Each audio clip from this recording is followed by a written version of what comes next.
The story begins with Ricky, an orphan teenager who has been moved from home to home his entire life and has never managed to stay anywhere for more than a few days.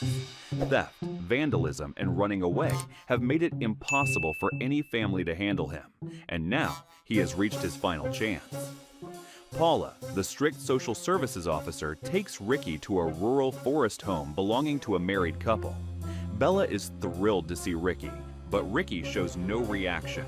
He walks outside around the house and eventually sits back inside the police car to signal that he doesn't want to stay. Paula reminds him that if he leaves, he'll be sent back to the orphanage. Ricky thinks it over and decides to stay. At that moment, Hector, Bella's husband, arrives carrying a pig on his back and a rifle in hand. He and Ricky stare at each other silently, not exchanging a single word. Hector clearly doesn't like him, and Ricky senses it immediately.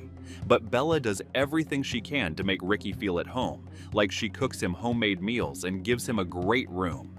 Still, Ricky runs away that very night. The next morning, Bella finds him only 200 meters away from the house. Ricky still wants to run away, but with zero survival skills in the forest, he has no choice but to return. When Ricky's 13th birthday arrives, they throw him a party and give him a dog as a gift. Ricky has never had a birthday before, and that helps build a sense of closeness between him and Bella. Bella teaches him how to shoot and hunt, and they spend a lot of time together. But one day, as Ricky is playing with Tupac, he hears Hector crying. He rushes back home and finds Bella dead. The house falls into silence. Ricky and Hector barely speak until a letter from Paula arrives for Hector. It says that because of Bella's death, Ricky must be transferred to another home, and Paula will come soon to take him. When Ricky sees that Hector isn't trying to keep him, he decides to run away again. This time, he fakes his own death. He puts a scarecrow dressed in his clothes inside the shed and sets it on fire, but the fire gets out of control and burns down the whole shed.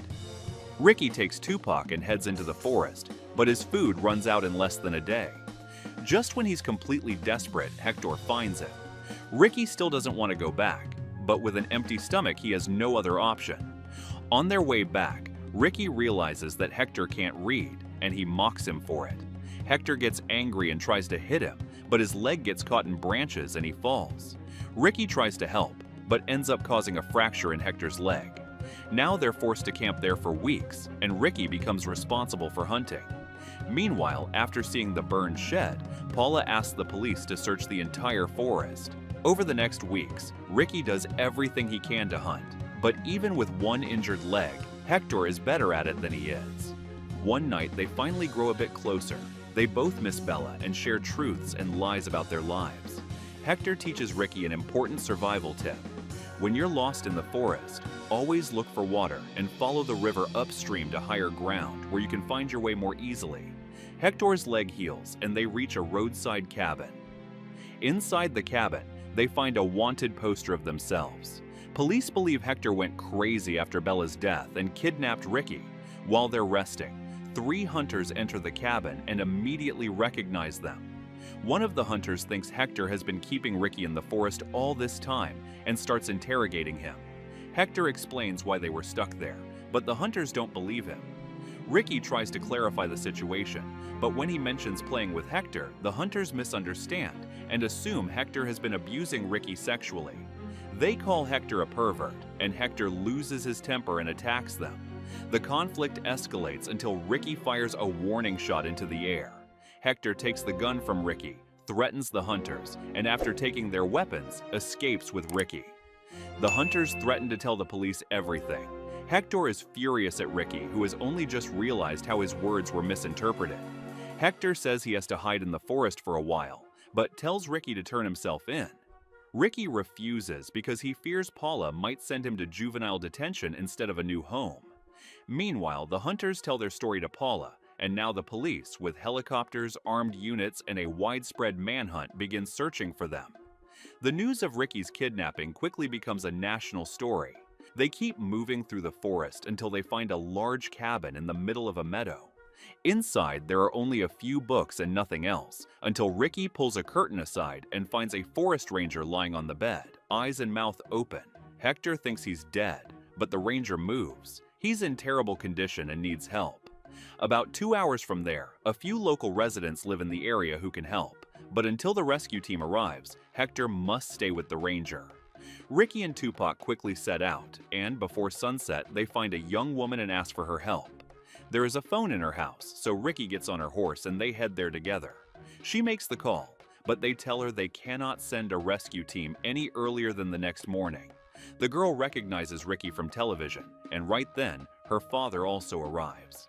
Excited to see him, he takes a few photos with Ricky. Neither of them intends to turn Ricky in, so they let him spend the night there. Ricky decides to stay awake all night so he can get Hector out of there before the rescue team shows up in the morning, but when the girl plays a song for him on her guitar, he dozes off. The next morning, Ricky wakes up in shock and asks the girl to take him toward the cabin on her horse. She takes him part of the way, and Ricky continues alone. But as he approaches the cabin, he sees the police, and Paula have already surrounded the place. Hector has escaped earlier, and Paula is furious. Ricky runs, but he has no idea where Hector has gone. He remembers what Hector said about finding your way in the forest and starts searching for the river. During this time, after they save the ranger, Ricky and Hector become increasingly popular, but the police search the entire region inch by inch and even put up a $10,000 bounty for finding them.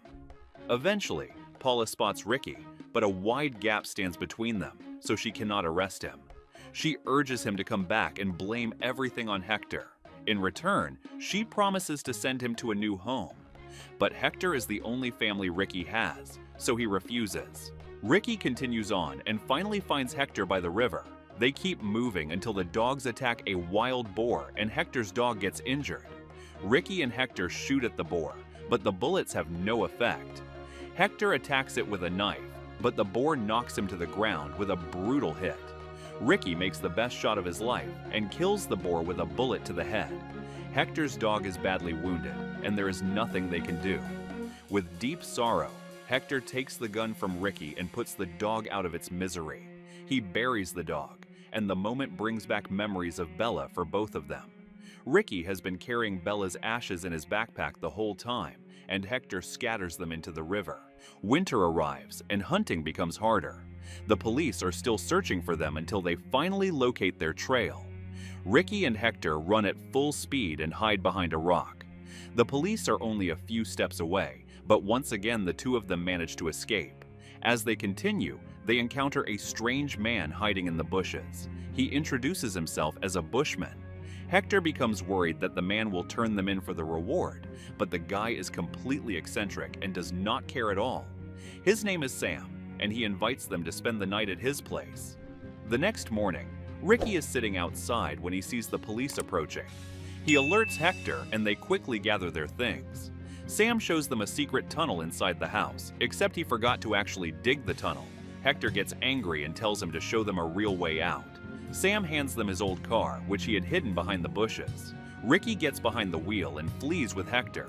If the police don't kill them, Ricky's driving definitely will. They speed past a group of hunters, who immediately join the chase. Many police cars follow them, and Ricky drives at full speed. They accidentally enter a military zone, and soon they are surrounded by the army in front and the police behind. But Ricky refuses to give up. He turns the car around, weaves through the police vehicles, and heads into the brush, losing the police. Hector urges him to stop, but Ricky slams the car into a metal barrier, causing it to flip over. The police surround them. Hector tells Ricky this is not a game and begs him to drop the gun he is holding, but Ricky is furious and fires a warning shot. Hector shouts that they are surrendering. Ricky is caught up in the moment, convinced he is in the middle of a battle. He even yells that Hector is a pervert, and Paula hears it. Hector stands up to surrender, but Ricky points the gun at him.